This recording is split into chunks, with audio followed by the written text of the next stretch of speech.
எப்பயும் போல் இன்றைக்கி ஒரே யோசனை, என்னடா டிஃபன் செய்யலாம் அப்படின்னு. அப்போ தான் தம்பிங்க வந்தாங்க. அக்கா நம்ம இன்றைக்கி எதாவது செய்வோமா அப்படின்னு கேட்டாங்க.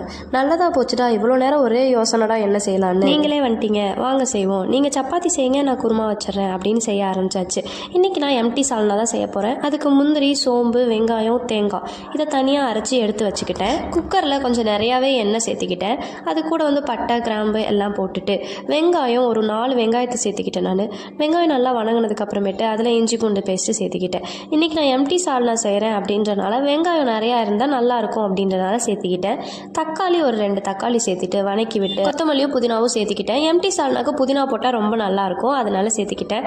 அது கூட மிளகாத்தூள், மல்லித்தூள், கரம் மசாலா, மஞ்சத்தூள் எல்லாம் சேர்த்துட்டு கடைசியாக அந்த அரைச்சி வச்ச பேஸ்ட்டையும் சேர்த்துக்கிட்டேன். பார்க்கவே கலர்ஃபுல்லாக இருந்துச்சு.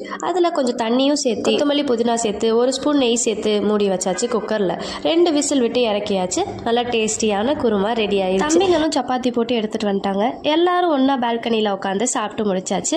இந்த vlog பிடிச்சிருந்துச்சுன்னா லைக் பண்ணிக்கோங்க, மறக்காமல் சப்ஸ்கிரைப் பண்ணுங்கள். டாடா.